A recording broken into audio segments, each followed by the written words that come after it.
noches, bienvenidos a Día D. Tenemos un gran programa. Polo Lórtiga, el viudo de Edita Guerrero, rompe su silencio. El juicio se reinicia 12 años después.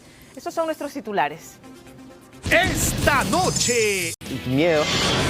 Esta noche. Día D. Increíble, 12 años después se va a retomar el caso de Edita Guerrero, la vocalista de Corazón Serrano. Recordarán ustedes que hubo que exhumar su cuerpo, someterlo a una nueva necropsia y la Fiscalía encontró que habían elementos suficientes para sospechar que era su viudo, el principal sospechoso, ya no de una muerte por un aneurisma, sino presuntamente por golpes que derivaron en su muerte. Y él, Polo Lórtiga, esta noche rompe su silencio 12 años después. Así que eso lo vamos a tener más adelante porque vamos a empezar con eso que para muchos fue un meme, pero para Wendy Zulka en realidad se convirtió en el punto de partida de una carrera muy real y muy exitosa, ciertamente, una que la llevó de un sótano en Pamplona Alta, donde vivía y ni siquiera tenía baño propio, a las pantallas gigantes del Times Square en Nueva York. Porque ese es el recorrido que hizo desde que tenía 11 años, cuando tenía 11 años y empezó a entonar cerveza, cerveza. Inesperadamente el tema se viralizó y por accidente casi que se convirtió en un fenómeno mundial. Esa es la realidad detrás de cerveza, cerveza. Bueno, hoy Wendy dirige su propio negocio, cuida de su familia, además, y desde la plataforma que tiene, desde lo visible que es ella como artista, habla por primera vez del autismo, de esta condición y las razones que la motivan, aunque ya vieron en los titulares seguramente. Hoy con Wendy no hay victimización, al contrario, ella le brillan los ojos cuando cuenta esto, ¿no? Como a los 14 años, por la carrera artística que venía desarrollando, finalmente pudo tener un baño completo, ¿no? Y cada peldaño de esa carrera que ha ido escalando con esfuerzo, con tenacidad, con visión, se lo dedica a quien la inspira, que es su padre, ¿no es cierto? El relanzamiento de Cerveza Cerveza, ahora en versión remix, suena en todas las radios de Latinoamérica. Y cuando no canta, cuando no graba, se dedica a su marca de ropa Princesa Inca. Wendy habita en dos mundos, en el Times Square de Nueva York, pero también en Gamarra, donde está su centro de operaciones.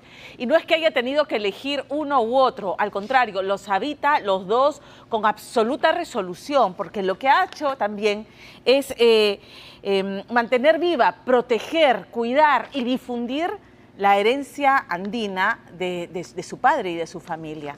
Y nos presenta esta noche, y es la primera vez que habla de su hermana, de Lady, a quien le dedican la canción Mi Ángel. Por primera vez habla de esa condición de su hermana, que es el autismo, reclamando algo que transciende realmente al entretenimiento. Tienen que escuchar a Wendy Zulka con Percy Guzmán.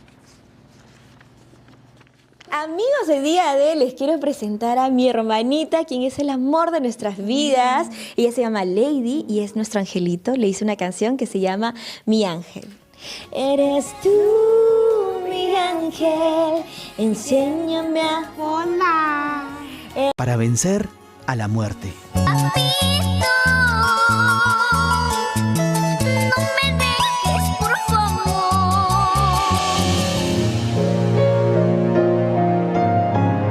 A vísperas del Día del Padre y lejos de los escenarios y los reflectores, Wendy Zulka visita el inmenso cementerio de Nueva Esperanza, el popular camposanto al que vuelve para agradecer, recordar y mantener viva una presencia que el tiempo no ha logrado apagar.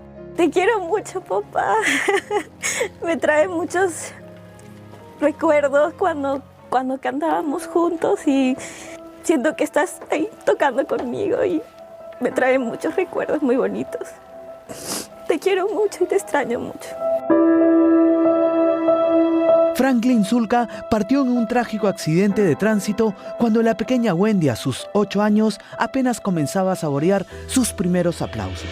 Mírame cómo soy, niña descalza. 2 décadas después, aquella niña que conquistó al público con su carisma y su voz se ha convertido en una artista reconocida en todo el mundo. Percy, ¿qué ¿Cómo tal? estás? Hola. Ahora sí, de nuevo nos volvemos a encontrar ahora en tu casita. Sí, pasen tu a mi casita, casita. tu casota. Detrás de cada logro hay una historia de esfuerzo. Y para Wendy, este hogar no solo representa una meta cumplida, sino también el sacrificio de años de trabajo junto a su madre, quien la acompañó desde sus primeros pasos en la música. ¿Y cómo usted se animó a hacer estas letras, tanto La Tetita como Cerveza? La verdad son canciones de la vida real. La tetita, que le gustaba tomar la leche materna en el hospital cuando nació, se tomó como se suele cantar, siempre estamos en ese ambiente, ¿no? Sí, yo sé que de repente de por ahí nos han dicho que una niña cantando cerveza, tal vez su mamá muy borracha, qué sé yo. No, yo la verdad no me gusta tomar.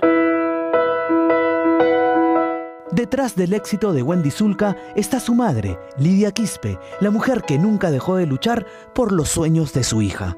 Ha sido a base de mucho sacrificio, de mucho esfuerzo, trabajar duro.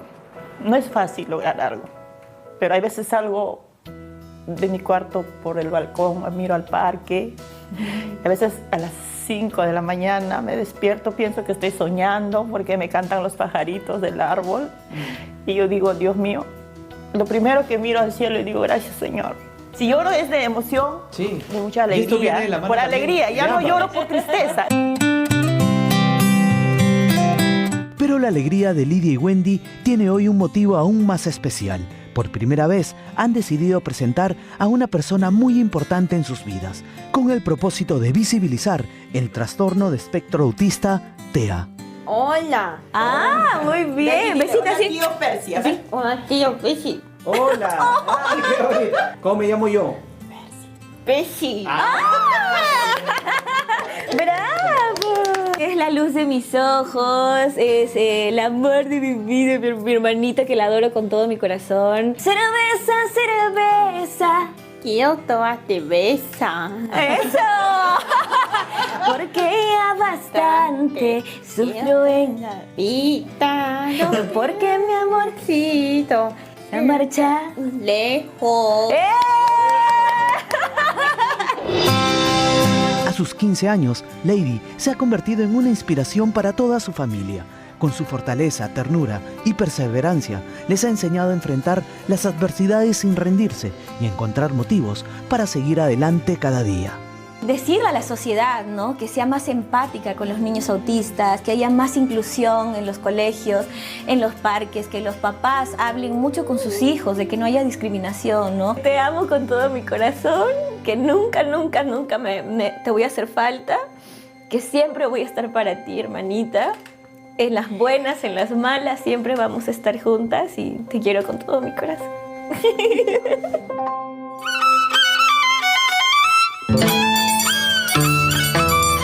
Después de muchos años, Wendy Zulka regresó a la tierra de sus padres para hacer historia. En Huacaña, Ayacucho, se convirtió en la primera mujer en asumir la mayordomía de San Isidro Labrador, cumpliendo así una tradición familiar.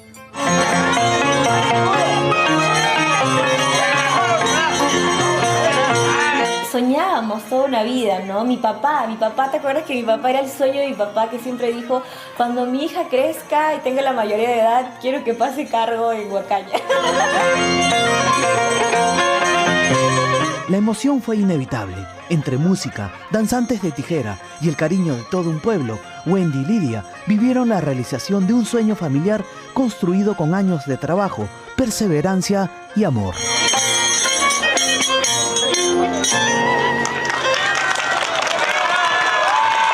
¿Cuántas chelas pusiste? Uy, Dios mío. Un montón, como 100 cajas más o menos, sí. Nos pegan dinero, pues acá en todos lados. Teníamos mucho cariño de los paisanos, la verdad que muy agradecidas con todo el pueblo de Huacaña, con toda la linda gente que nos acompañó. En la comodidad de su hogar, Wendy nos abre su corazón y nos confiesa que está completamente enamorada. La cantante revela que hace apenas 3 meses inició una relación sentimental que la tiene muy feliz. Estoy muy feliz hoy en día, estoy enamorada también. ¿Sí? ¿Cuánto tiempo ya? Hace poco, hace ya. 3 meses. ¿Qué tan futuro es? Bueno, igual yo no puedo adelantar nada, obviamente ya las cosas se irán dando, pero claro, sí hay proyectos a futuro. ¿Sueñas? Yo sueño con casarme, ¿Familia? con tener familia también. ¿Quieres tener Sí, en unos añitos. Más templada que cuerda de guitarra, Wendy recuerda uno de los momentos más icónicos de su carrera. En junio de 2022, su imagen apareció en las gigantescas pantallas del Times Square en Nueva York, al convertirse en la portada de Equal Andes de Spotify. Te juro que lloré de la felicidad. Imagínate ver mi nombre, el apellido de mi padre en las pantallas de Times Square. O sea, yo lo vi y me emocioné. El ver el apellido de mi papá, me hubiera encantado ese. Wendy pasó de iluminar los rascacielos de Manhattan a conquistar el emporio comercial más grande del Perú, Gamarra. Del Times Square Garden a Gamarra. ¡Me encantó! Me encanta. No, pero mira, qué orgullo estar en Gamarra, mi videoclip. No, Videoclip ahí. qué mejor estreno que este. Por supuesto, qué bonito. Increíble, ser peruano es lo mejor. Perú es clave.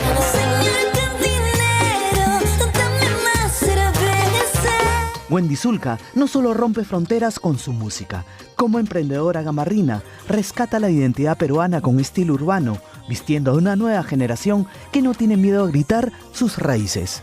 Me encanta la moda, me encanta todo lo que tenga que ver con el arte. Yo estoy demasiado feliz de poder compartir también con la juventud que también puede usar estos diseños andinos. Mira, Claro. estos diseños también son míos. Qué bonito.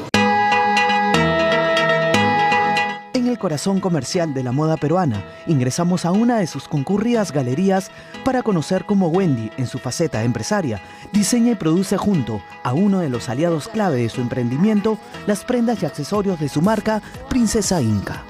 Este diseño es de para mujer, mire, en forma de corazoncito, otros colorcitos, más coloridos, ¿cierto? Claro. Me gusta. Ahí está, lleve casero. Wendy aprovechó para recorrer sus concurridas calles. Fue entonces cuando se encontró con el influencer Ioa, quien no dudó en sumarse a la fiebre de cerveza remix y grabar junto a ella el popular tren de esta nueva versión que viene conquistando las redes sociales. Venimos a encontrarnos en Gamarra. Justo estoy grabando un video y de la nada veo a Wendy, me cuenta cerveza remix y aquí estamos. Así que todo se alineó. ¿Qué deseos para Wendy? Ay, obviamente lo mejor. Y su outfit está iconic, amazing. Gracias. Lo mejor. Pero para entender la verdadera madera de la que está hecha Wendy Zulka, hay que volver a sus raíces, al suelo de tierra y esfuerzo, en Pamplona Alta. ¿Cuál era tu casa? Esta, no había este No, pues, piso. vamos. Mi casa era solo sótano. Guau, muchos recuerdos. La verdad que siempre, las pocas veces que he regresado, me trae muchos recuerdos de mi infancia, de mis inicios. En el Cerro San Francisco de la Cruz, donde el agua se compraba de camiones cisterna y los sueños parecían un lujo inalcanzable, Wendy encontró los cimientos y la fuerza para salir adelante. Recordar cuando venía con mi papá caminando desde abajo de la pista, con mi pollerita, con el arpa. Yo creo que te enseña a valorar mucho más las cosas. Es normal tener un baño común, así sea el más feo, pero tienes baño. O sea, Pero qué tenías importante es tener un baño, una ducha. Algo tan básico que yo no lo tenía hasta los 14 años. Ahora, gracias a Dios, tengo mi propio baño en mi cuarto, ¿sabes? Niño, nosotros compartimos el territorio de los Andes. Yo vengo de Mérida, que es el inicio de la cordillera. Incluso antes de que el internet fuera lo que es hoy en día, Wendy ya sonaba en las radios de por lo menos en Mérida. Siempre que subía al colegio donde yo estudiaba, el conductor siempre ponía cerveza en la camioneta. Cerveza, quiero tomar cerveza. Porque bastante sufrió en la vida. De la cabina radial volamos directamente a los estudios de ATV. La expectativa por el lanzamiento de Cerveza Remix era tan grande que el entusiasmo terminó contagiando hasta el propio conductor René Gastelumendi. Cerveza, quiero tomar cerveza. Es un ícono, la escuchas en Madrid, la escuchas en Praga, la escuchas en Huánuco, la escuchas en Cusco, la escuchas en Quito, la escuchas en Caracas, la escuchas en Mérida, en todos lados. O sea que es un ícono. Pero había una visita que no podía faltar, porque esta historia tenía que terminar donde comienza gran parte de su inspiración, en el inmenso y popular cementerio Nueva Esperanza. Papito, hemos venido acá con el arpa para cantarte con mucho cariño esta canción que hemos practicado tantas veces, que hemos cantado juntos. Se llama Paloma Torcaza, con mucho cariño para ti. Paloma Torcaza, Torcaza, paloma, dueña mía, ¿quién me habrás hecho? Dueña mía, ¿quién me habrás hecho? Sin ti nada tengo, sin ti nada valgo. Será mejor que yo me vaya, será mejor que yo me vaya. Significa mucho venir a visitar a tu papá, ¿no?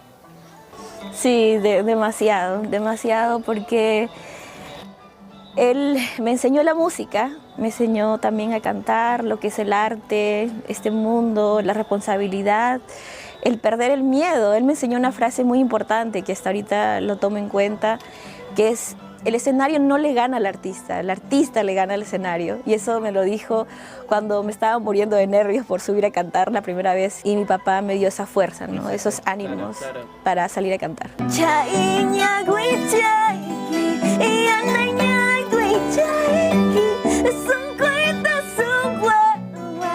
Por Dios te lo juro,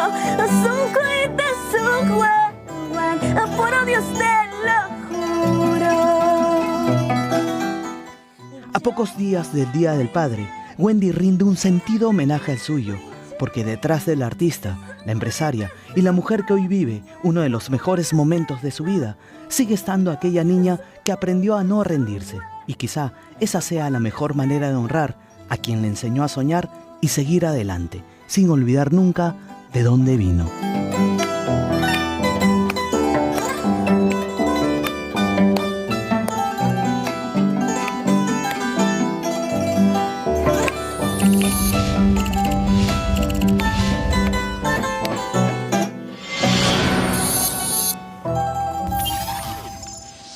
Bueno, vamos a hablar de Corazón Serrano y Edita Guerrero.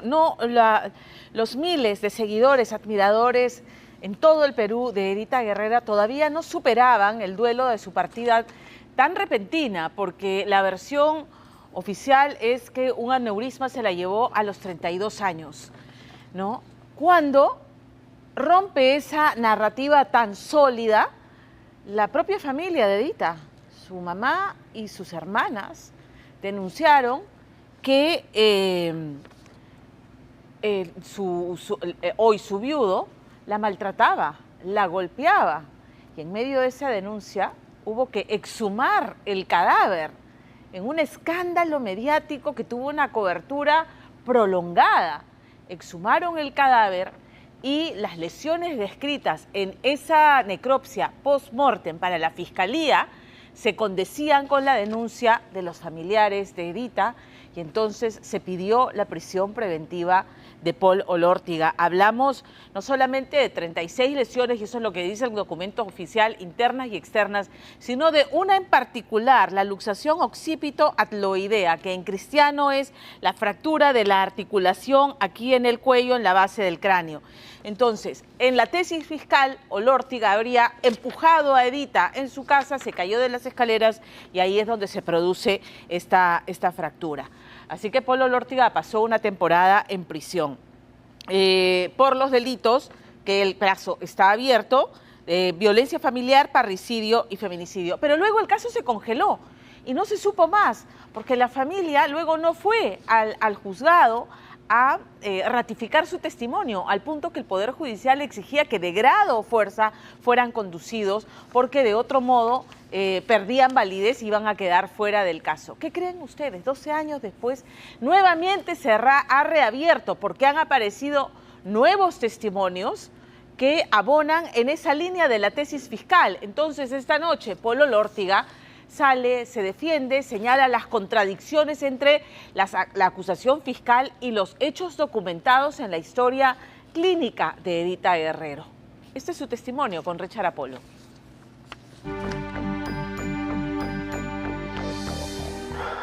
Paul Olórtiga suspira. Es la primera vez, después de muchos años, que en exclusiva habla con un medio de comunicación. Y es que su nombre vuelve a estar en la palestra como lo estuvo en el 2014, cuando tras la muerte de su esposa, Edita Guerrero, la fiscal Victoria Alemán lo acusó y una jueza en Piura ordenó su captura por supuestamente haber golpeado brutalmente a su esposa, al punto de ocasionarle, según el Ministerio Público, una luxación en una vértebra del cuello, la cual, decía la fiscal, habría sido la verdadera causa de muerte de Edita Guerrero, y no una aneurisma, como decían los médicos, de la clínica donde la cantante de Corazón Serrano falleció. Yo me siento indignado, me siento frustrado, ya que yo nunca he visto justicia en este proceso. Nunca he visto justicia. Solamente he visto una fiscal que lo único que ha hecho es levantar polvo, agarrar, crear una pericia falsa y de llevarme a un proceso que hoy en día, si ustedes pueden ver, no va. Del proceso judicial del que habla el odontólogo de profesión Paul Reinaldo Olórtiga Contreras es el que se ha iniciado en su contra hace pocas semanas. Escuche bien, con las mismas pruebas que la Fiscalía presentó hace 12 años atrás. Soy el abogado Omar Rosillo Sánchez para invitarle que se encuentre conmigo mi patrocinado, el señor Paul Olórtiga. Muchas gracias, que se acredite. Señor Paul, su nombre completo, DNI, por favor. Carlos Paul Reinaldo Olórtiga Contreras, DNI 434647. Una pregunta sería, ¿cómo se me puede acusar a mí de una muerte si mi esposa falleció en una clínica atendida por médicos que hoy en día están libres porque dijeron la verdad? Pero aún así yo sigo en un proceso que tiene año tras año, que la fiscal lo único que hace es dilatar este proceso, y aún así yo tengo que seguir en esta pesadilla de estar llevando un proceso que no tiene ni pies ni cabeza. Se están basando en cuestiones subjetivas y suposiciones, sospecha. Yo no puedo partir de... De aquel año, que Edita Guerrero conocería al odontólogo Paul Olórtiga. 4 meses después, la cantante salió embarazada y con casi 7 meses de gestación. El 17 de noviembre del 2011 se casaría con Olórtiga Contreras. Eda Guerrero Neira, ¿persiste usted en su voluntad de contraer matrimonio civil con el señor Paul Reinaldo Olórtiga Contreras? Siendo las respuestas afirmativas, los declaro casados, quedando unidos en matrimonio civil ante la ley. Tiempo de vals es el tiempo hacia atrás. Y así, así. ¡Ah! ¡Ey, ey, ey,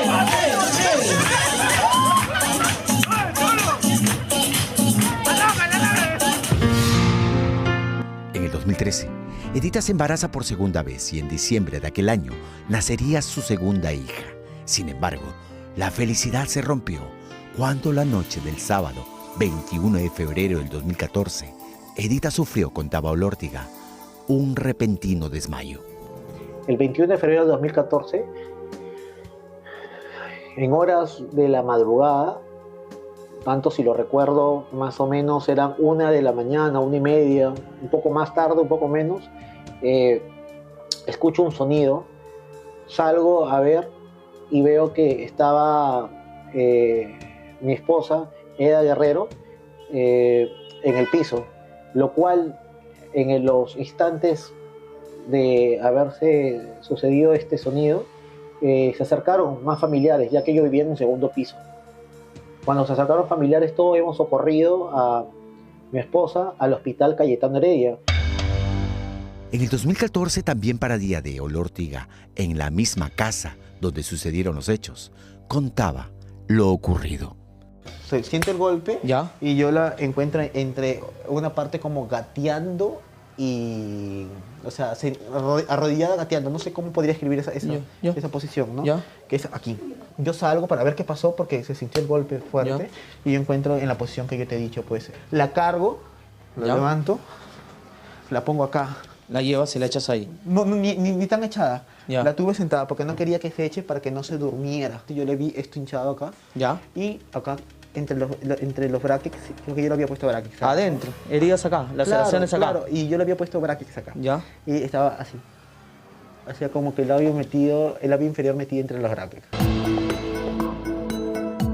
No se olvide este detalle respecto a la hinchazón en uno de los pómulos de Edita y la herida de los labios, pues luego de varios días internada en la clínica Sana Belén y fallecer Edita el 1 de marzo del 2014, producto de una aneurisma que le fue detectada por los doctores de aquella clínica, la fiscal alemán convirtió esas lesiones referidas por Olórtiga como parte de una supuesta gran golpiza que supone la fiscalía le propinó Olórtiga en medio de una discusión a Edita. Y así el odontólogo pasó de ser un dolido viudo con 2 hijos pequeños a ser el sospechoso del presunto asesinato de su esposa. A pesar que no hay ninguna prueba hacia mi persona, a pesar que existen tomografías, existen angiotomografías, existen radiografías que en vida se las pudieron realizar a mi esposa y las que también después de fallecida se le realizaron dichas radiografías.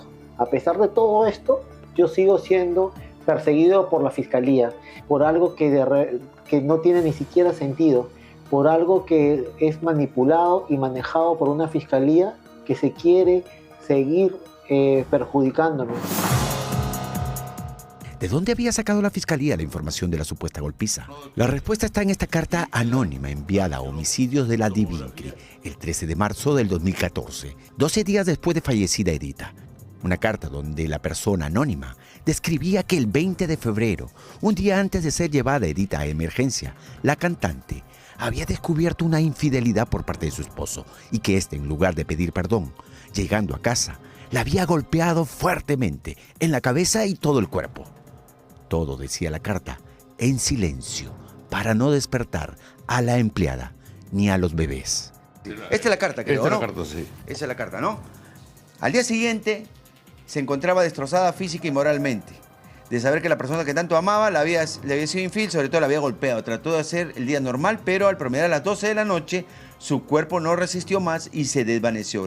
El asustado de verla desmayada se la llevó al hospital Heredia a la 1:30 del sábado 22, entrando en emergencia en una silla de ruedas. No se puede basar una imputación que si bien es cierto, es una carta anónima, pero eso se tiene que corroborar. ¿Y no había corroboración? Y la carta anónima dice más allá de lo que verdaderamente, supuestamente ha existido. El doctor Amoretti fue en el 2014 abogado de Polo Olórtiga, cuando este fue enviado años atrás a prisión preventiva. Esta semana lo buscamos y desempolvó el expediente de Olórtiga cuando le contamos que 12 años después había empezado el juicio contra el odontólogo. Lo que dice la fiscalía, el delito que se le imputa a Olórtiga es feminicidio, parricidio y otros. Así se la está llevando a juicio. Este es algo inconcebible. Esta famosa posición que se asume el nuevo código de decir que el fiscal haga una acusación alternativa, o es blanco o es negro. Es como si yo fuera a pescar, no soy pescador, tírenme al suelo a ver si tengo la suerte de sacar una corvina o sacar un borrachito. Y así no es. Este médico lo primero que atendió fue darle calmantes y medicina para el dolor. La examinó y la evaluó y lo primero que mandó fue a tomar una tomografía. En ese tiempo fue el neurólogo que la atendió, el doctor Aldo Benzis. Me dijo que estaba en bastante riesgo porque tenía que ver que había un sangrado interno en el cual necesitaba comunicarse con el neurocirujano, el doctor Paico. Se llamó al doctor Paico. Ellos hicieron otra serie de evaluaciones. Se pidió un examen un poco más completo que se llama una angiotomografía computarizada con contraste. Y evaluaron y dieron de diagnóstico que era aneurisma. Este es el protocolo de necropsia tras la exhumación del cuerpo de Edita Guerrero, 4 meses y medio después de fallecida, donde la anatomopatólogo Rosario Aparcana determina que la cantante no murió de aneurisma, sino por una luxación occipito-atloide, provocada por la supuesta golpiza. ¿Pero qué es una luxación occipito-atloidea? ¿Cuáles son sus causas? Pero sobre todo, ¿cuáles son las consecuencias inmediatas en el cuerpo de una persona? Esto para cotejar si se condicen o no con el estado físico que presentaba Edita Guerrero, tanto al momento de ser llevada al hospital, como luego al ser llevada a la clínica.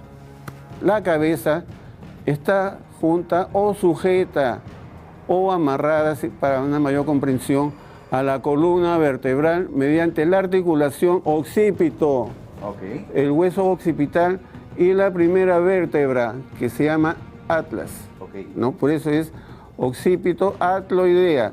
Para que se produzca esta lesión, debe de ser una lesión muy severa, que mayormente es por este movimiento, hiperextensión o movimientos giratorios de gran intensidad, que provoca ruptura de músculos, tendones, vasos sanguíneos y el consecuente desplazamiento de la articulación. Por lo tanto, la persona refiere dolor, refiere falta de movilidad. Ahora, ¿puedo mover las piernas? No. ¿Puedo mover los brazos? Teniendo dificultad en los movimientos corporales. ¿Puedo hablar? Puede hablar a intermedios o simplemente no puede hablar. La mayor irregularidad de este proceso es la necropsia. Dicha necropsia, que no tiene ninguna inscripción dentro de Medicina Legal de Lima como Medicina Legal de Piura, no existe dicha necropsia. Muchas personas que hoy en día han declarado, por no decirla todas, porque casi todas han dicho que no me han visto golpear a Edita. Simplemente no me han visto, y eso lo dice en juicio, eso está en juicio. Como la persona Diana Puescas. Diana Puescas. Además, hace unos días la Fiscalía, buscando dar crédito a la supuesta golpiza, llamó como testigo en juicio a esta mujer. El testimonio de la doctora Sandoval, que a inicio del 2014 trabajaba en el Hospital Regional de Piura, Cayetano Heredia, es fundamental, ya que Sandoval fue la primera médico que vio a la cantante de Corazón Serrano. Moviliza 4 extremidades, que es algo importante en los pacientes con alguna sospecha neurológica. Sistema nervioso, LOTEP, que significa lúcida, orientada en tiempo, espacio y persona. ¿Qué concepto maneja usted respecto a la luxación occipito-aloidea? Es un problema, una lesión a nivel de columna vertebral que podría producir adormecimientos en las 4 extremidades o incluso inmovilización. ¿Pudo advertir ese tipo de sintomatología en la paciente? No. En esta toma de la tomografía, que es una prueba tan especializada, señores, es una prueba en la cual sí se puede detectar una luxación occipito-atloidea. Y no se evidencia, ¿por qué? Porque no hay presencia de ninguna luxación o de ningún desplazamiento de esa articulación occipito-atloidea. Veremos en lo que falta del juicio si las pruebas científicas y biológicas practicadas en vida a Edita Guerrero están o no por encima de una, hasta ahora, cuestionada necropsia. Y esto, hoy en día, me ha traído también problemas a nivel de mis hijos, tanto emocionalmente, psicológicamente, y esto a las finales lo único que está llevándose es tratar de realizar una cacería de brujas hacia mi persona sin tener ningún medio de prueba.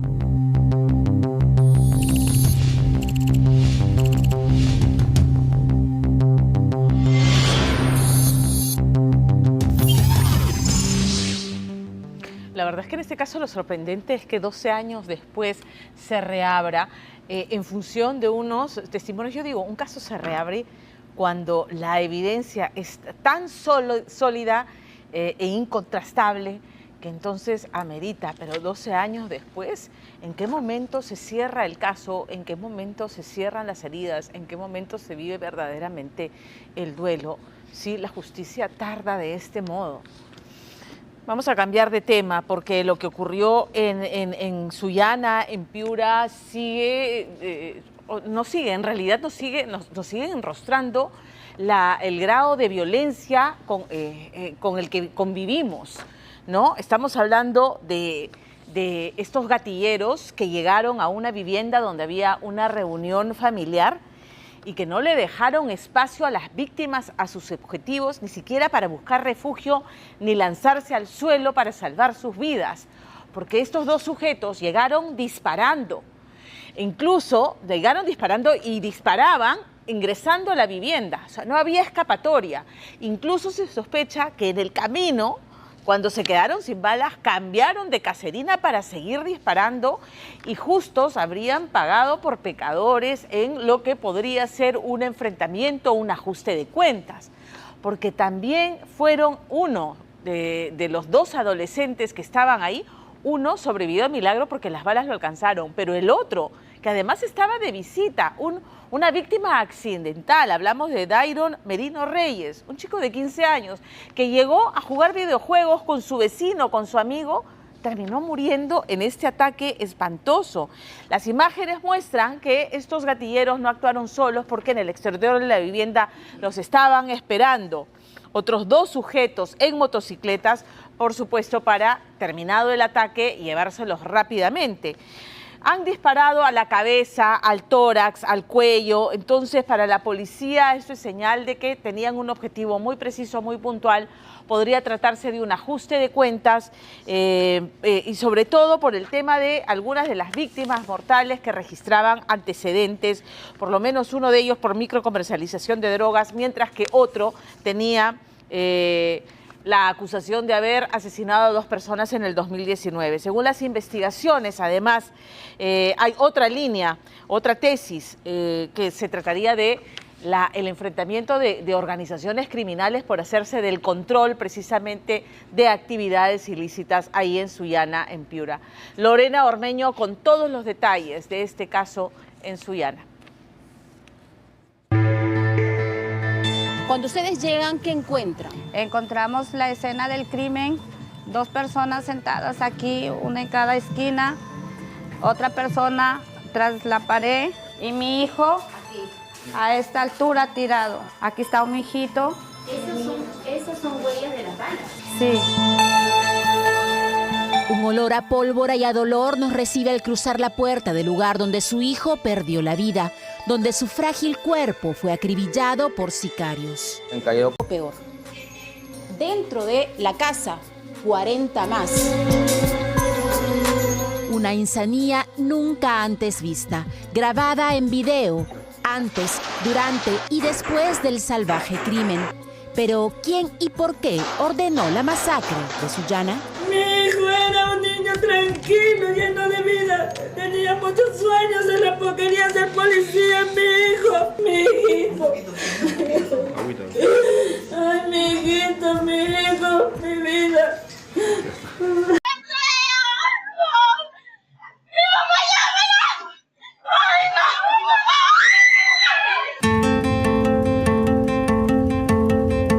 Día D llegó a Piura a 6 días de la masacre de Sullana. Nos recibe un barrio con globos blancos en memoria del menor, pero con la rabia atravesada de quienes se sienten abandonados. Nosotros estamos a la de Dios aquí, señores, porque no tenemos quien nos defienda a nadie. Y en un doloroso silencio, los padres nos condujeron a la habitación de su hijo. Él hacía esos dibujos, le gustaba bastante dibujar.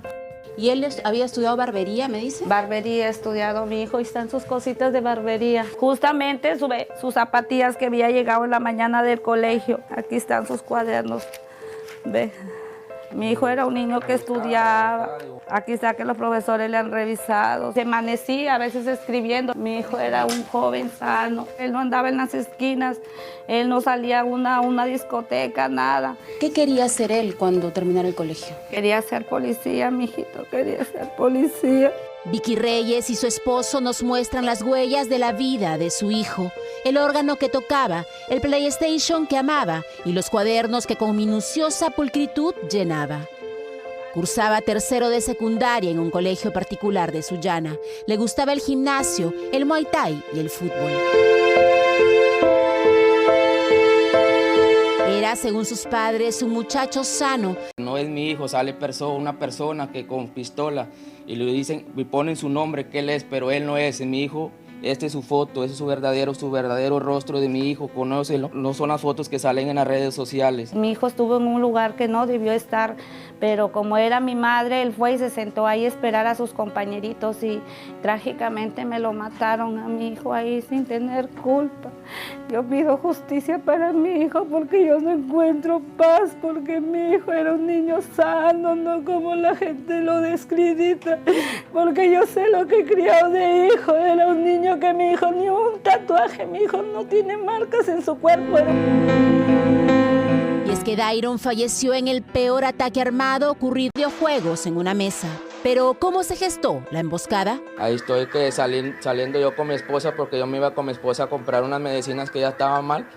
Y mi hijito le dice a su mamá, le dice, mami, me voy donde mi abuela. Y mi esposa, inocentemente, pero no sabían lo que iba a pasar, lo mandó. Ahí fue el último momento que lo vi con vida, mi hijito. José Merino nos muestra las imágenes del último momento que compartió con su hijo antes de la tragedia, en la puerta de su casa, poco después de las 9 de la noche del 4 de junio. Dairon y sus padres se despiden aquí, quedando en encontrarse media hora más tarde en la casa de su abuela. Allí se encontraban ya 2 de sus hermanas y él tomó la moto de su madre y avanzó por este tramo. Dobló la esquina. Dairon avanzaba con su moto por esta calle pensando en acompañar a su abuela que acababa de enviudar. Es así que avanza por 2 cuadras. El hermano de mi expareja que falleció hace 19 años. Entonces el chico, como era tío de mi hija, su tío la venía a visitar, pero ellos estaban en la parte de afuera. Entonces mi hijo frecuentó la casa de mi madre, que es mi madre, no es la casa de ninguno de ellos donde lo encontraron a mi hijo. Vicky Reyes insiste en que Dairon no tenía vínculos con su tío político, que registra varias denuncias por tenencia ilegal de armas y microcomercialización de drogas. Un hombre al que en 2018 ella misma denunció por violencia física y psicológica. Cuando mi hijo lo mandé a la casa de mi madre, yo no sabía pues si ellos habían venido o no. Y ahora vinculan estas muertes que evidentemente fueron planificadas, claro, estaban siguiendo con su hijo. No entiendo por qué vinculan si mi hijo está con un menor de 12 años, un niño que también le ha sido alcanzado por las balas, víctima, y mi hijo ha estado con ese niño. Ese niño tampoco ha estado involucrado con ellos, el niño casi ha perdido la vida. Y es que esa noche su suerte estaba echada.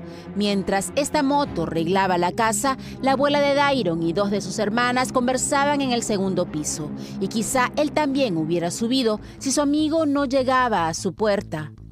Así se conectaron en línea con otro niño del colegio y comenzaron a jugar. Estaba en mi casa, estamos en casas separadas, estamos jugando Free Fire y de pronto yo escucho la bala. Yo le digo, espérame ahí, ya vos, aguanta, no te me vayas, le digo. ¿Él llegó a decir algo? ¿Qué pasó? No, yo escucho los disparos y sonaron fuertes, sonaron varios. Y yo le digo, espérame, y ya no, después no me estaba conversando, ya después lo llamé, me contestó y ya no. Y yo agarro, me asomo y yo miro y habían 2 encapuchados. Y entonces que en ese momento yo agarro a mi hijo y a mi hermana y a mi abuela y los meto en el baño. Y yo me bajo en las escaleras. Mis intenciones eran ver a mi hermano. Me bajé, pero él ya estaba muerto, ya estaba tiradito, tenía sangre. Yo agarré a mi hermano, lo cogí, y mi hermano me agarró, me apretó la mano. Me pelaba, estaba con vida, me pelaba su sexo. Y yo salí, llamé a mi mamá que venga para que lo ayuden, pero ya no se podía hacer nada porque mi hermano estaba baleado de la cabeza.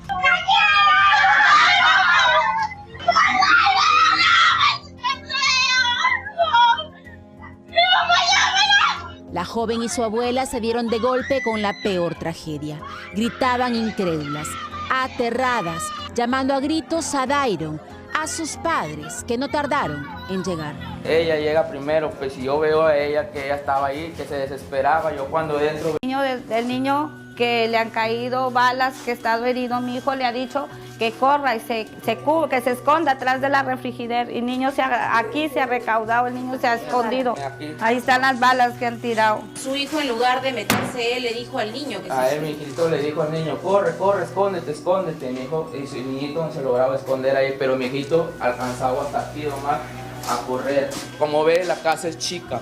Mi hijito lograba esconderse a quedarse hasta aquí. ¿Y qué pasó con ese niño? ¿Él sobrevivió? Sí, ahorita el niño no quiere hablar con nadie, está en shock. Que a mí me da pena porque Mi hijo todos los días me venía a ver acá y nos damos cuenta que él estaba tiradito, lleno de sangre. Y yo le pido solamente justicia. Ha estado toda mi familia prácticamente aquí, mis hijos, mi nieto. La única que yo he andado en mis brazos ha sido mi hija de 2 años, a mi hijita de 2 años. Esto ha sido una masacre lo que han hecho. De verdad que sí. ¿Y por qué? ¿Por qué tanto ensañamiento? No se sabe por qué, la razón, porque mi hijo nunca ha tenido problemas. Mi hijo ha estado con otro niño menor de edad, otro niño que han estado aparte. Entre bandas criminales, organizaciones criminales, dedicados al cobro de cupos, a las obras civiles, a las extorsiones, a la venta de drogas, al préstamo gota a gota. Entonces, entre estas bandas, con la finalidad de tener la hegemonía, el control territorial, ¿no?, se mata constantemente entre ellos. Es un compromiso, y lo vuelvo a repetir, es un compromiso de este comando de la región policial de Piura, de que este hecho criminal no va a quedar impune. Estamos buscando a estos delincuentes hasta debajo de las piedras. Esa misma noche, por datos de inteligencia, la policía capturó en la provincia de Ayabaca al venezolano Jorge Andrés Rodríguez Clima, alias Gringo, presunto integrante de Los Pulpos y, según las autoridades, ligado a la masacre de Sullana. ¿Qué estás llevando? Dime. Estoy llevando 30 cajas de balas. ¿30 cajas de balas? 7 kilos de estancia para procesar Tusi. ¿Ya? 6 bombas y 4 pistolas. ¿4 pistolas? ¿Qué marcan? 3 Glock y una Tauro. Una Tauro. 3 Glock y una Tauro. Sin oponer resistencia, el sujeto confesó llevar un arsenal de guerra. Hoy se investiga si una de esas armas fue usada en esta emboscada. Sin embargo, en Sullana esta captura parece una gota en un mar de impunidad. ¡Sullana, huérfanos, estamos abandonados! ¡Justicia, justicia, justicia, justicia! Piura concentra una de las tasas más altas de criminalidad por homicidios, extorsiones y sicariato. Solo en 2025 se registraron 154 muertes violentas, ocupando el segundo lugar a nivel nacional. Crímenes cada vez más feroces, cada vez más frecuentes. El país se desangra. Le hacemos un pedido al general Óscar Arriola, jefe de la policía, que nos ayude, que no nos deje el caso de mi hijo impune, porque mi hijo era un niño inocente, mi único hijo varón de 15 años, mi hijo me le arrebatan la vida. No saben el dolor profundo que siento porque mi vida sin mi hijo ya no es vida.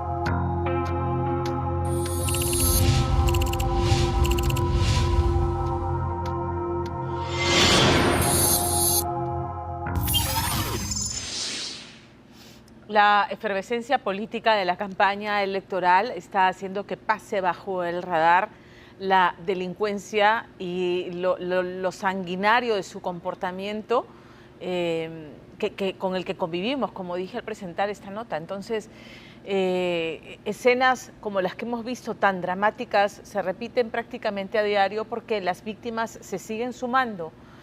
Y no es un fenómeno, no es una ola, es una realidad con la que va a tener que lidiar quien, según el avance del conteo en la OMPE, que ya llegó al 100%, pero todavía están a la espera de la resolución de las más de 1.500 actas en los jurados electorales, la virtual presidenta, que sería la señora Keiko Fujimori. Esta es una realidad que nos azota. En el cortísimo y en el más breve plazo, con la inseguridad, el tema de un fenómeno del niño que se viene potenciado por un niño global, ya lo han dicho las agencias meteorológicas del mundo. Digamos que la señora Keiko Fujimori, cuando sea ungida presidente de la República, debería ya llegar con un plan estratégico para atacar esos frentes, que son los que afectan el día a día de los peruanos, de todos los peruanos, y que va a ocurrir también con el tema meteorológico, el tema de la inseguridad ciudadana y el tema de los desastres recurrentes, porque el tema de las lluvias, el tema de los huaicos, de los deslizamientos, sabemos que son recurrentes, pero se potencian con el fenómeno del niño que estamos experimentando y con este niño global que lo va a convertir en un evento exponencial. Entonces, y no va a tener primavera, no va a haber la primavera de la que gozan normalmente los presidentes electos, porque venimos de una década de polarización, de enfrentamiento, de no mirar al otro como un peruano que merece igual atención de quien resulte electo presidente. Es increíble que una candidata que ya ha sido elegida como diputada por Juntos por el Perú, esté postulando que los extranjeros, o sea, los peruanos que viven en el extranjero, no deberían tener derecho a votar. Es increíble que alguien siquiera postule una aberración de ese tipo y que el presidente de la República, el señor Balcázar, siquiera se entretenga en el tema diciendo, bueno, tendría que discutirse en el Congreso. ¿Eso no es democrático? Esta es una oportunidad de oro no solamente para la señora Fujimori, sino para el señor Sánchez, ¿no? De demostrar la altura y la talla de políticos que son. Para la señora Fujimori de reivindicarse, por supuesto, porque carga con el sello de venir, de ser la hija de un presidente que tuvo comportamiento dictatorial y que instauró una dictadura el 5 de abril y con todo lo que se le critica a Alberto Fujimori, y luego su comportamiento de ella misma como lideresa de una bancada que cuando pudo haber hecho una oposición responsable y constructiva, decidió hacer todo lo contrario, cuando tuvo 73 congresistas. Y han hecho un mea culpa en esta campaña electoral y enhorabuena. Esperemos que lleguen con ese talante más humilde que tienen que gobernar para los que no, sobre todo para las que no le eligieron, o para aquellos que votaron por temor a que entre Roberto Sánchez. Y Sánchez, esa oportunidad de ser oposición responsable y de atender esos problemas, la inseguridad ciudadana, la criminalidad organizada, las economías ilegales, a él que le gusta sentarse con los mineros informales, los mineros ilegales. Esos son los problemas urgentes que reclaman de los dos líderes políticos que llegaron al balotaje. Esperemos que estén a la altura de lo que reclaman todos los peruanos. Nos vamos a la pausa, vamos a regresar con el caso de Enzo Rodríguez. Yo me pregunto si hay alguien que tiene esa capacidad de estar en dos lugares al mismo tiempo. Parece que eso es lo que habría pasado con Enzo Rodríguez. Mientras estaba en su casa mandándole WhatsApps a alguien y está su teléfono, pues la policía lo ubica, o hay testigos que lo ubican en un hecho criminal que terminó con 3 víctimas mortales. Y a este hombre ya lo mandaron a la cárcel por eso. Increíble, aunque no hay pruebas suficientes. Y Santiago Maguil reaparece. Se apartó de la vida pública cuando la fama le sonreía en medio de algunas polémicas. Le resultó demasiado abrumador. Se fue a un retiro al Cusco, estuvo 8 años allá, ahora reaparece y recorre con Percy Guzmán su vida, y es bien interesante todo lo que tiene que compartir con nosotros, así que no se mueva de día de, vamos a regresar después. El don de la ubicuidad es estar en dos lugares al mismo tiempo, ¿no es cierto? Una cosa así, una cosa metafísica imposible de entender. A ver, según la policía, y van a ver por qué, Enzo Rodríguez tendría pues el don de la ubicuidad, porque resulta que un caluroso día de marzo del año pasado, mientras él enviaba un mensaje de WhatsApp desde su casa, minutos antes de que él enviara ese mensaje, se había producido un ataque espantoso en el Callao. 4 sicarios asesinaron a 3 personas en plena vía pública. Ahora, el ataque, según quedó registrado en las imágenes de las cámaras de videovigilancia, fue milimétricamente planificado. Todo quedó registrado, pero no los rostros de los delincuentes, porque todos iban encapuchados con pasamontañas. Pero 2 meses después pasó que la policía dijo, ya hemos capturado a los principales sospechosos, ¿no? Entre ellos terminan capturando a Enzo. ¿Por qué? Porque recibieron el testimonio de un testigo protegido que dijo que él pudo ver un momento en el que supuestamente Enzo se levanta la capucha y lo pudo identificar.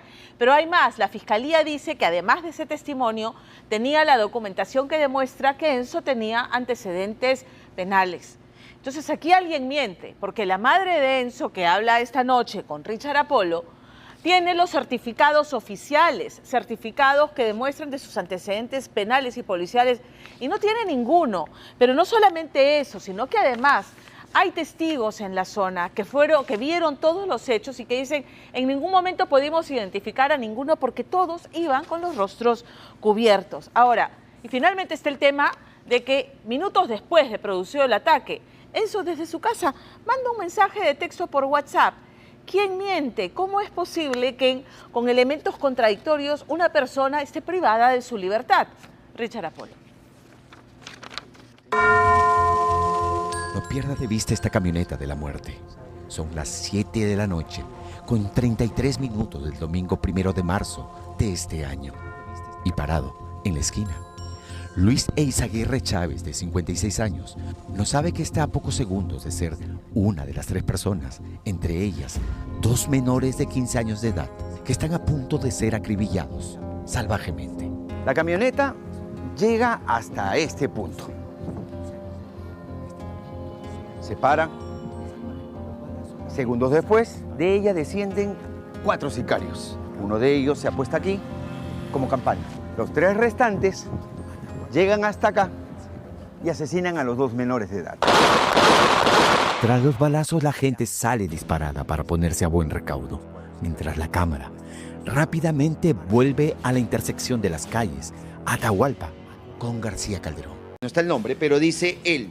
Enzo estaba con capucha negra, dice el testigo, polera, no tenía puesto un pantalón, y en el caso de su hijo, dice el testigo, en un momento baja la mascarilla y lo logra ver, y luego se la sube. Por eso reconoce a su hijo. Ya, y él estuvo parado ahí con los 53 balazos que había ya, o sea, a él no le pasó nada, él ha estado parado ahí, ¿no? Y ha reconocido a mi hijo. No, señor, eso está mal, señor, está mal. Tiene que demostrarlo con hechos, porque mi hijo, él no es, mi hijo, ese chico que se le ve ahí, él no es, señor. Porque ¿Y dónde estaba su hijo si no es ese? Mi hijo estaba acá en mi casa, mi hijo no es un delincuente, señor, mi hijo no puede estar, no sé por qué quieren hacerle daño si mi hijo estaba acá, señor, no puede ser, señor, mi hijo mi hijo es tranquilo, mi hijo no tiene nada que ver con la gente de allá. De ese barrio, él no conoce, no tiene amigos por allá. Su hijo no es un sicario, señora. No, señor, no, señor, mi hijo, ¿qué va a ser sicario? Está en la intersección de 2 calles picantes en el primer puerto, Atahualpa y esta otra, García Calderón. Un lugar a donde el 29 de mayo la policía llevó a Enzo Rodríguez Arquedas, de 20 años de edad, a quien se indican de ser uno de los sanguinarios sicarios del crimen del 1 de marzo, ocurrido en estas calles.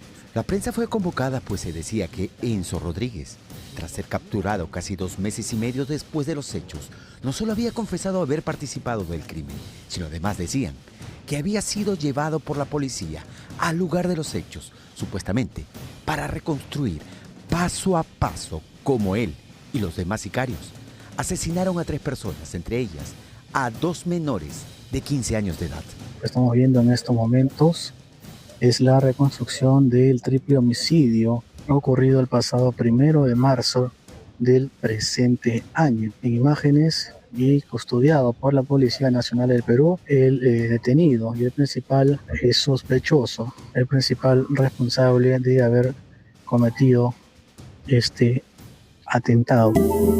Pero al parecer, aquellas imágenes donde se ve a Enzo custodiado por varios policías en la escena del crimen, no habrían formado parte de la reconstrucción del crimen, pues Enzo Rodríguez Arquedas no habría para nada aceptado su participación en el triple homicidio ocurrido en este lugar, sino todo lo contrario.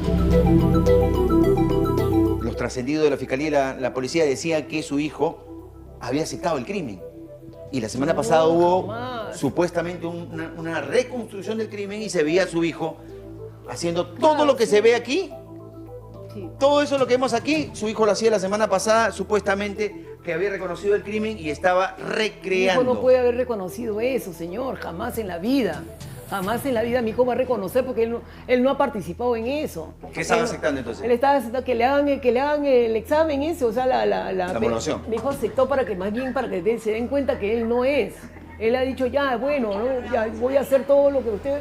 Porque no todos caminamos igual, o sea, iban para que sepan de que él no es.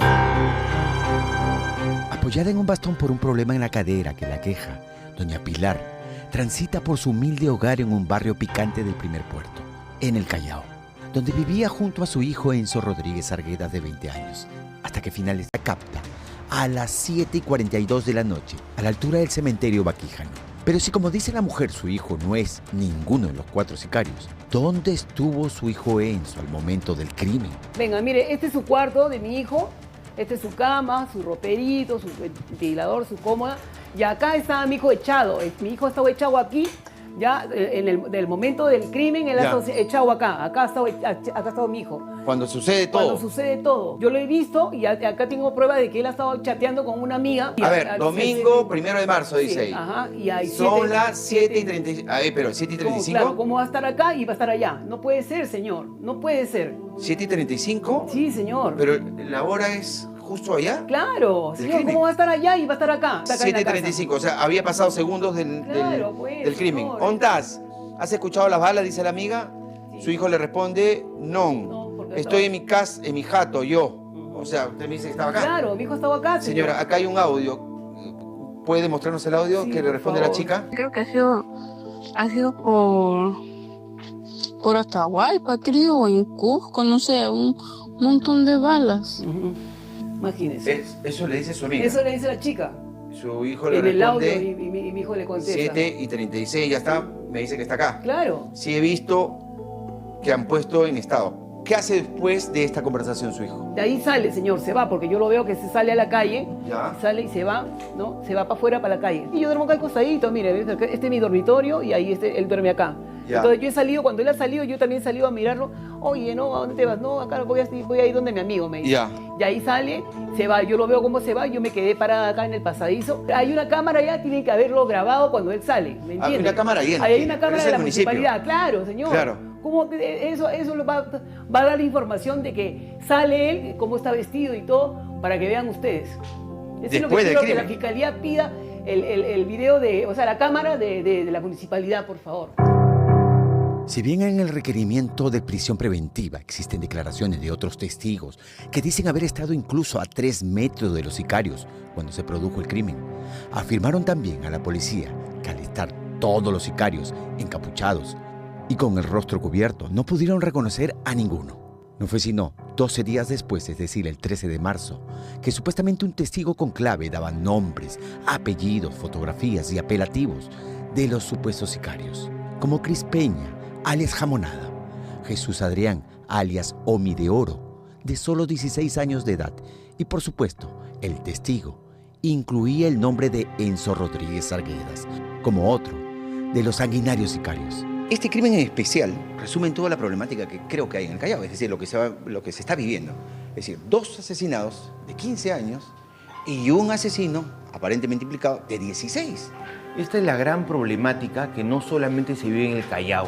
Empezó en Trujillo, siguió en Lima Norte y ahora está en el Callao. Están las bandas... Referencias policiales y procesos fiscales que develaban, decía la Fiscalía, actividades desplegadas por los investigados que están dirigidas a cometer ilícitos penales. Sin embargo, dicen también la Fiscalía, está sustentada la prisión preventiva porque su hijo tiene antecedentes, tiene problemas con la justicia, tiene antecedentes policiales, tiene antecedentes Señor, judiciales. acá tengo, por favor, mire, acá tengo sus antecedentes policiales, judiciales y todo. Acá todo está, miren los antecedentes, miren.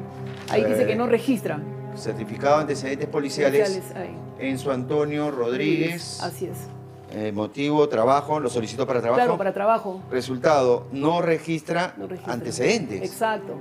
Mi hijo no tiene ni ha pisado comisaría y este es el otro. Esto es de judiciales, penales. Sí, penales. No cuenta con requisitorias, dice. No, pues. No tiene. No, pero señor, la Fiscalía no dice que tiene tienen nada. antecedentes No, policiales no, señor, y no. tiene antecedentes judiciales. Está mal la Fiscalía, no tiene nada. No tiene, mi hijo no registra el brazo ni en comisaría, mi hijo. ¿En qué trabaja su hijo, señora? Porque para Señor. la Fiscalía su hijo no trabaja en nada. Mire, señor, mire, acá tengo su papel de trabajo, ya que trabaja ahí en la joyería Redondos. Y acá ¿Qué hace su hijo ahí? Trabaja como operario, señor. Como Pero operario. para Redondos, ¿no? Para un service. Señor, mi hijo no tiene antecedentes, no tiene nada, señor. ¿De dónde va a ir mi hijo? ¿A qué? ¿Por qué? No es delincuente, mi hijo. pero hay más. ¿Cuándo se enteran ustedes que él estaba inmerso o en una investigación por sicariato? Nunca nos enteramos de nada, señor. Acá no llegó ningún papel, nunca llegó nada, señor, nunca. A ver, solamente el día de la detención que ha tenido mi hijo acá a la vuelta, ahí me he enterado. Eso ha sido el 26. Claro, eso hace poco, claro, hace poco. El crimen ha sido hace cuánto tiempo. El 1 de marzo. Claro, señor. Pero cuando uno lee el requerimiento fiscal, dice ahí que la policía ha llegado hasta su domicilio. Ha tocado y que dice que no hay nadie aquí, que no vive nadie aquí.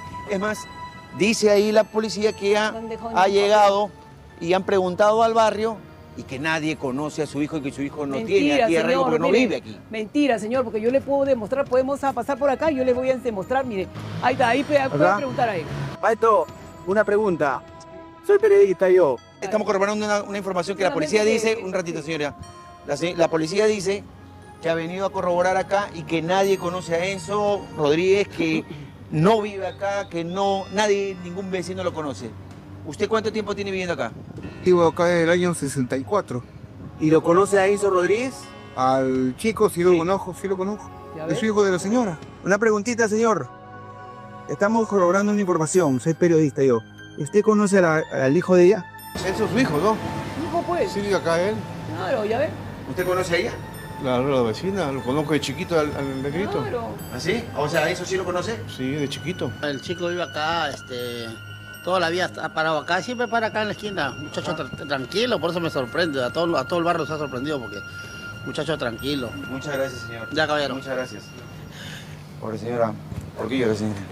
Porque me da súper vergüenza que tengan que estar hablando cosas que no son, que no vivo acá, que mi hijo no vive acá. Dice que pese a que nada vincularía a su hijo con el crimen y que incluso las pruebas balísticas arrojaron negativo, la justicia, injustamente afirma, ha dictaminado para Enzo Rodríguez Arguedas prisión preventiva. ¿Qué siente usted, señora, en este momento? No, Su señor. hijo está a punto de mandarlo a prisión. No puede irse, señor. Mi hijo no tiene antecedentes, no tiene nada, señor. ¿Dónde va a ir mi hijo? ¿A qué? ¿Por qué? No es delincuente, mi hijo.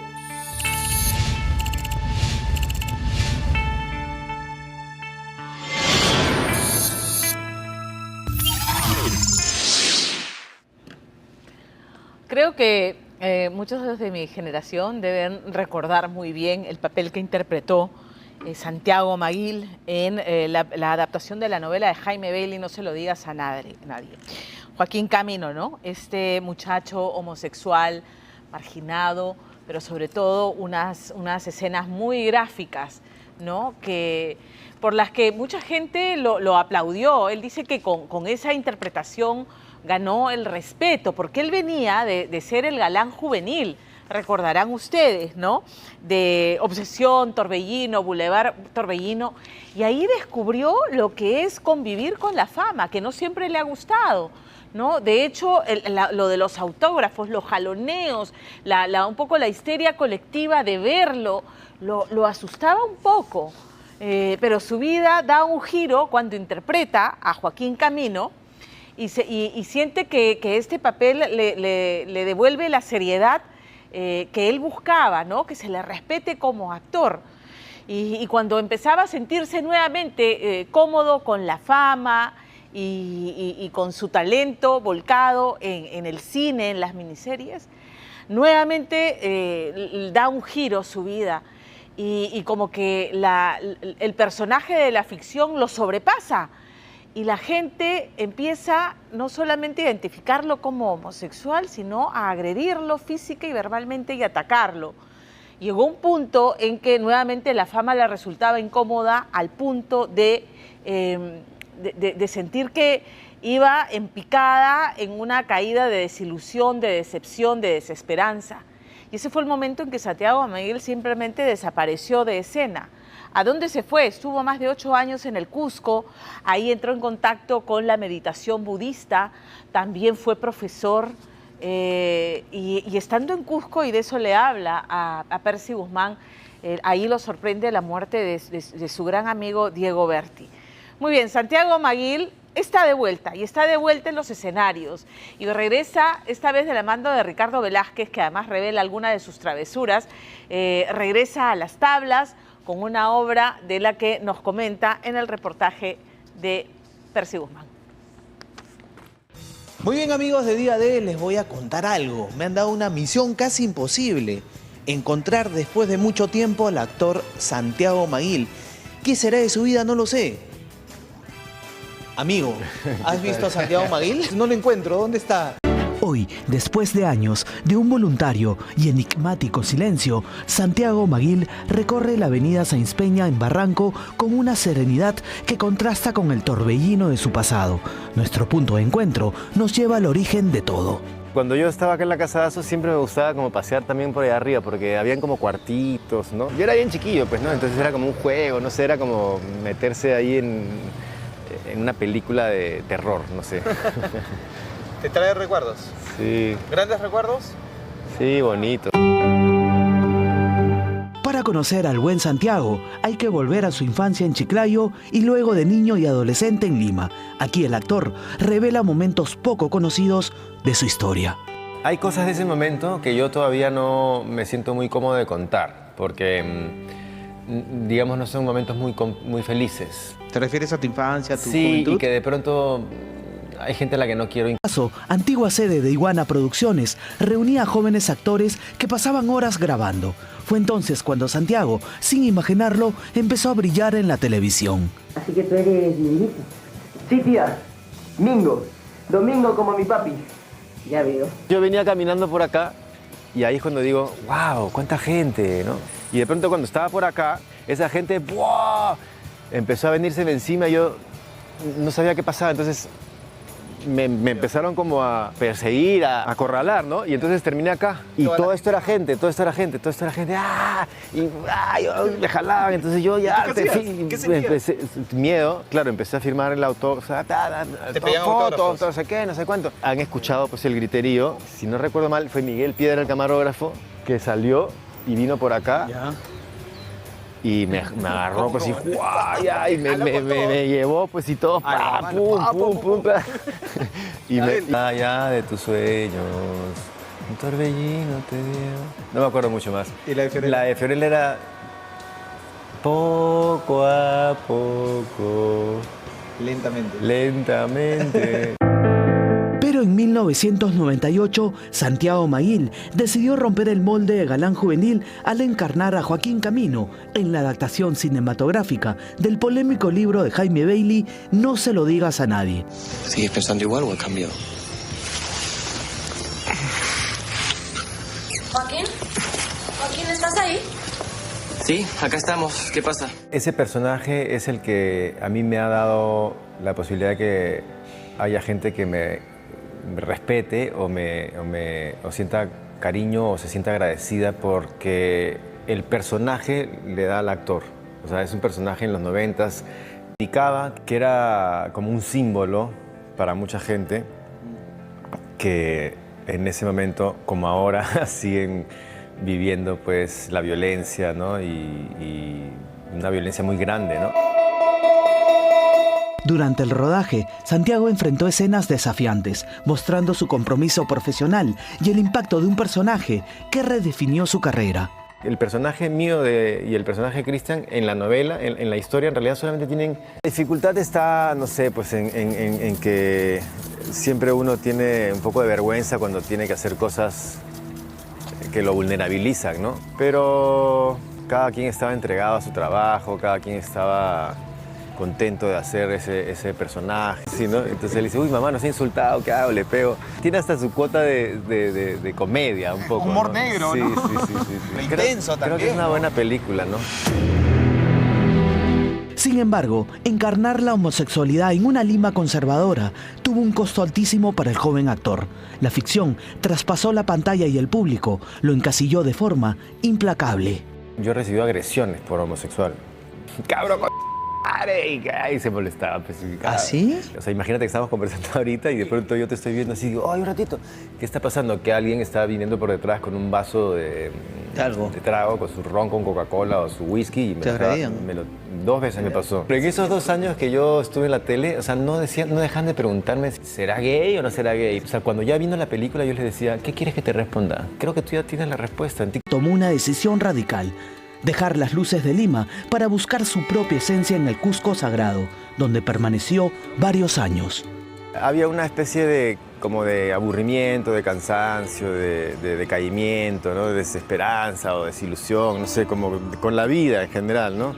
Y eso fue lo que me hizo a mí como tomar distancia para poder pensar qué cosa tenía ganas de hacer, qué cosa realmente estaba dispuesto a, ¿no? a vivir. Santiago, lejos de los autógrafos, encontró en la meditación el equilibrio emocional que necesitaba para su vida. Yo tenía como cercanía con el budismo. Me fui a conocer un par de centros budistas, ¿no? Que sobre todo eran tibetanos, entonces ahí aprendí algunas meditaciones y tal. Hasta que llegó un momento en el que conocí una técnica que se llama Vipassana, que significa visión cabal, ¿no? O ver la realidad tal y como es. Es como un estilo de vida, como una práctica, más que como una religión. En Cusco trabajó como profesor, enseñando a niños bajo una metodología de educación especial que se convirtió en su verdadera vocación durante los 8 años que vivió allí. Pero la distancia no lo eximió del dolor. En medio de ese retiro, una noticia devastadora sacudió su mundo: la partida de su gran amigo y compañero de pantalla, Diego Berti. Triste, ¿no? Tengo algunas ideas de lo que le podía pasar por la cabeza, por el corazón. Pienso lo que podría haber pasado con él en esos momentos. No sé, tal vez hasta incluso ya atreviéndome a decir alguna cosa, lo puedo entender, digamos, porque puedo pensar que si podemos sentir en algunas cosas lo mismo, ¿no? La misma frustración, el mismo sufrimiento. O sea, digamos que puedo entenderlo, ¿no? Y por eso me conmueve tanto, ¿no? Hace unos meses, Santiago decidió que era el momento de volver a Lima y reencontrarse con la esencia de su existir: el arte, un oficio que aprendió de los grandes, como su entrañable amigo y respetado actor, Ricardo Velázquez. Estaba contando que nos conocemos desde hace muchos años. ¿Cuántos? A ver. 30 y tantos. 30. Creo que antes nos habíamos visto, pero... Seguramente. Pero en No se lo digas, pues es que hicimos así como... ¿Sí, amigos? Sí, hicimos match. ¿Es la primera vez que buscas hacerlo? No. Llevo un año entrando currículos y nada. Ricardo Velázquez, considerado el mentor de Santiago, es el único que puede revelar las travesuras cuando viajaron al Festival de San Sebastián. Habremos estado 4 o 5 días en San Sebastián, la comisión oficial viendo películas, participando de los eventos del festival, y Santiago no aparecía por ningún lado. Si no me equivoco, te pasaste 4 días sin dormir. Eso fue en la playa con alguna chica, de fiesta, pero sin dormir. Este chico pero era en realidad capaz fueron de hacer eso. las 2 veces, porque cuando fuimos con No se lo digas también. Ricardo cuenta que después de la fama que Santiago había alcanzado con No se lo digas a nadie, se apareció sin avisar en el rodaje de Pantaleón y las visitadoras en Iquitos y terminó quedándose a trabajar como asistente técnico. Se quedó 2 semanas trabajando con la gente de luces. Y esa foto es muy curioso porque a quien no se le ve es a Santiago imitándome. Gracias a ti también, Santiago, por venir a visitarme en mi ostracismo. Aunque sea para la pantalla, dices. Aunque sea para la pantalla. Después de despedirnos, acompañamos al actor a los intensos ensayos de la obra El hombre que ríe. El director y sus colegas celebran con entusiasmo el esperado retorno de Santiago a las tablas. Apenas empecé a hacer la adaptación, ¿no? Lo visualicé inmediatamente. Yo soy gran seguidor de la carrera de Santiago y admirador además, ¿no? Entonces me parecía que calzaba perfecto para el papel y así lo está haciendo en los ensayos, ¿no? Es estupendo. No se la pierdan, El hombre que ríe, 26 de junio, Centro Cultural Ricardo Palma. Al día siguiente, Santiago nos invitó a acompañarlo a una cita muy especial. Lo que verdaderamente lo llena de emoción es su regreso a la pantalla grande. Junto al director Rafael Gutiérrez, llegaron a una sala... El actuar con Santiago. Ah, hermoso, Santiago es muy divertido y además para nosotros es una felicidad trabajar con él, ¿no? Para mí un privilegio, de hecho, yo lo he visto desde No se lo digas a nadie, Ciudad M, es un ícono en realidad de los 90 y además es una persona muy sencilla, muy humilde. Sí, de verdad que sí tiene una energía muy bonita, tengo la oportunidad de conocerlo ahora y se me hace una persona muy buena y muy agradable, la verdad. Aquí hemos combinado un poco el misticismo. En Santiago hemos compartido, por ejemplo, él tiene un personaje clave, pide un deseo, y ahí es donde se desarrolla todo este problema, digamos, esta historia, ¿no? ¡Cúmplemelo, panzón! Cuidado con lo que desees, porque el equeco ya está aquí. El 17 de septiembre los invitamos a ver el equeco en todas las salas de cine. Con la emoción a flor de piel, Santiago nos lleva a conocer a su familia elegida. Por eso, llegamos hasta la casa de la activista y actriz Francesca Brivio, su alma gemela desde 1994. Tiene mucha sensibilidad, una vulnerabilidad que es muy particular de él y que me hace sentir en casa siempre. Tiene una nobleza, tiene inseguridad, es divertido también. Podemos hablar de cosas profundas y también las ser más taradas juntas. Para siempre, Muchanti. O sea, de hecho, sí, pues el cariño, ¿no? La generosidad siempre conmueve, ¿no? La jornada termina frente al mar de Lima. Ahí está Santiago Maguil. De pronto, saca un pedazo de bizcocho de Chancay y con absoluta bondad comienza a alimentar a las aves. Aquel joven que tocó el cielo y sufrió el lado más hostil de la fama, hoy encuentra en la meditación la paz para conectarse con la naturaleza que tanto respeta. Un hombre noble y auténtico que no estaba muerto, andaba recuperando fuerzas.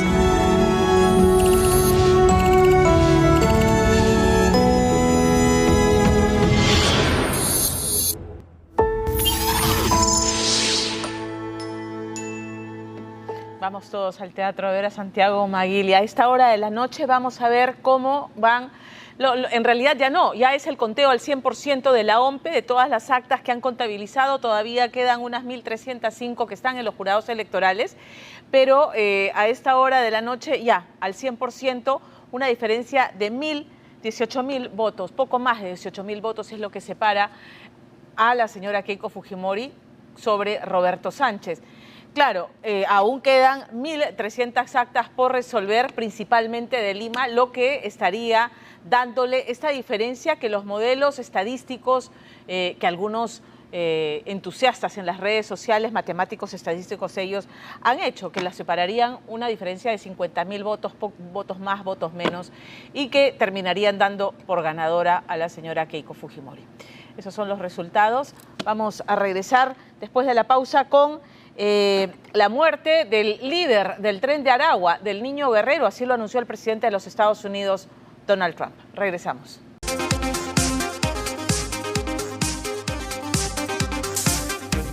Gracias por acompañarnos esta noche. Hasta el próximo domingo, 9:50 en punto. Chau.